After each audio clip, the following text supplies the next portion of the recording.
여러분 안녕하세요. 이제 4월 10일 총선까지는 정말 며칠 남지 않았습니다. 사전선거가 오는 금요일, 토요일 이틀에 걸쳐서 진행됩니다. 이 사전선거가 언제 처음 도입됐는지 아세요? 제가 자료를 찾아보니까 2014년에 치러진 지방선거 때부터입니다. 그러니까 불과 10년밖에는 사전선거가 이루어진 시기가 없었던 거죠. 그 전에는 사전선거가 없었기 때문에 투표 당일의 날씨, 이게 굉장히 투표율에 영향을 많이 미쳤다고 해요. 그런데 이번에는 사전선거가 이틀, 토요일과 일요일 이틀에 진행되고 본선거는 다음 주 수요일에 있으니까 사실 투표를 할 수 있는 시간이 3일로 늘어난 셈입니다. 저는 많은 사람들이 뭐 사전선거에 대해서 음모론을 제기도 하고 의혹을 제기도 하고 보수 정당에는 불리한 것 아니냐라는 이야기들을 하지만 국민 개인의 참정권을 확대시켰다는 측면에서는 굉장히 의미 있는 제도라고 봅니다. 2020년 있었던 총선에서 사전선거에서 혹시 어떤 투표와 관련한 조작이 있었던 것 아니냐라는 음모론을 제기하는 분들도 있지만 제가 당시에 이제 국회 반장으로 여러 군데의 여론조사를 직접 관장하기도 했었는데 15군데에서 이뤄진 사전선거와 본투표에서의 이 각 후보별 득표율 차이가 비슷한 수준으로 이루어졌다는 걸 보면 그게 단순히 너무 동일한 숫자의 비율대로 모든 지역에서 사전선거 득표율이 결정됐다라는 이유만으로 사전선거가 조작됐다라고 보기는 어려울 것 같습니다. 제 주위에도 사전선거는 여러 가지 이 조작의 위험성이 있기 때문에 사전선거를 하지 않겠다라는 분들도 계시지만 저는 사전선거든 본투표든 반드시 투표장에 가셔서 우리 정당을 지지하는 분들이라면 우리 정당 후보와 또 우리의 자매 정당인 국민의 미래에 소중한 한 표를 투표해 주실 것을 권하고 있습니다. 이번 선거에서는 투표율이 굉장히 중요한 변수가 될 걸로 생각합니다. 2020년 선거에서 66%라는 상당히 높은 투표율을 기록하면서 범보수 진영이 의석수를 많이 가져가고 우리가 조금밖에 못 가져갔다라고 분석하시는 분들도 있습니다. 그런데 이건 대략적인 흐름으로는 맞습니다. 그러니까 투표율이 높아졌을 때 진보정당이 조금 더 유리한 결과를 얻었고 보수정당은 투표율이 낮았을 때 상대적으로 좋은 성과를 거뒀다는 건 이렇게 통계적으로도 확인해 볼 수 있습니다.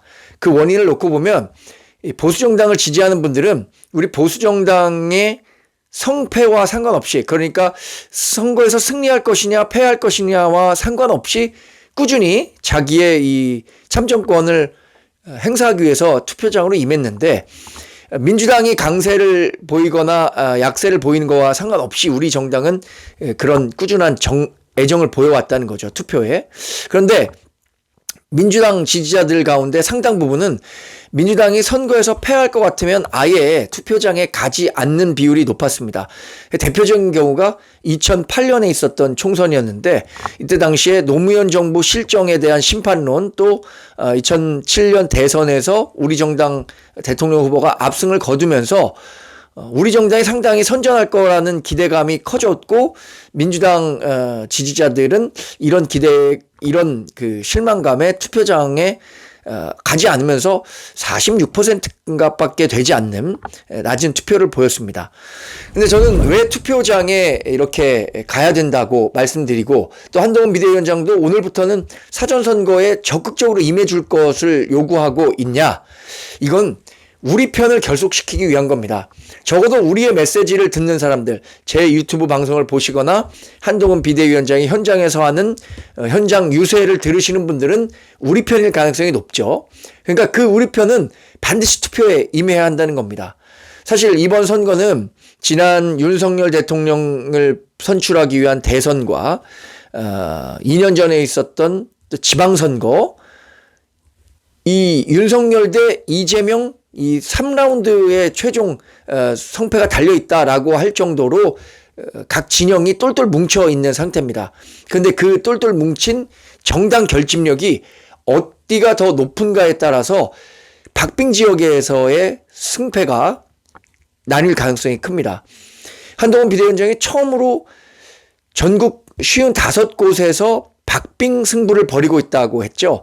이 박빙 승부 지역에서는 과연 얼마나 많은 지지자들을 투표장으로 이끌어낼 수 있는지가 이 두 정당의 승패에 큰 영향을 줄 것으로 보고 있습니다. 그러니까 거듭 말씀드리건대 사전투표에 대한 조작 가능성을 의심할 게 아니라 사전투표에 나가서 적극적으로 여러분들이 지지하는 후보를 찍어주십사 하는 말씀을 드리는 거고요.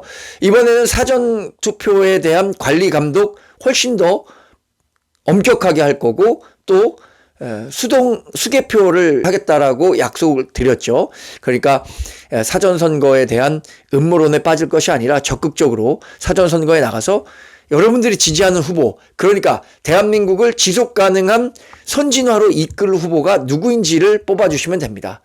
사실 어느 정당에 투표할 것인가 보다 어느 인물에 투표할 것인가가 더 유권자들에겐 중요함에도 불구하고 이런 부분들이 간과되는 경우가 많습니다.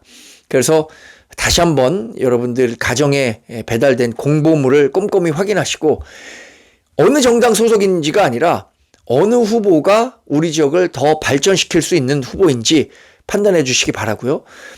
그런 측면에서 여당 후보를 뽑아주시는 게 여러분들의 지역 발전에 훨씬 더 도움이 된다는 말씀을 드리지 않을 수 없습니다.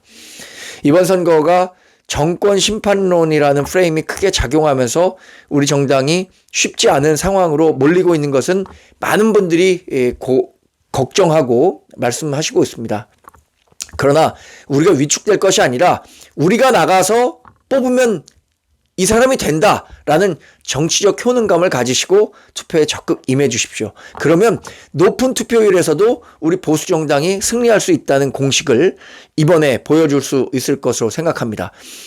이번 금요일과 토요일 이틀에 진행되는 사전투표, 전국 어디서든 할 수 있다는 장점도 있습니다. 혹시 투표일 휴일을 맞아서 외출이나 여행을 계획하고 계시다면 금요일과 토요일에 이루어지는 이틀간에 걸쳐서 꼭 사전투표 임하시고 다시 한번 자유 대한민국과 이 시장 경제를 지킬 수 있는 그런 후보 뽑아주시기를 거듭 간청드립니다.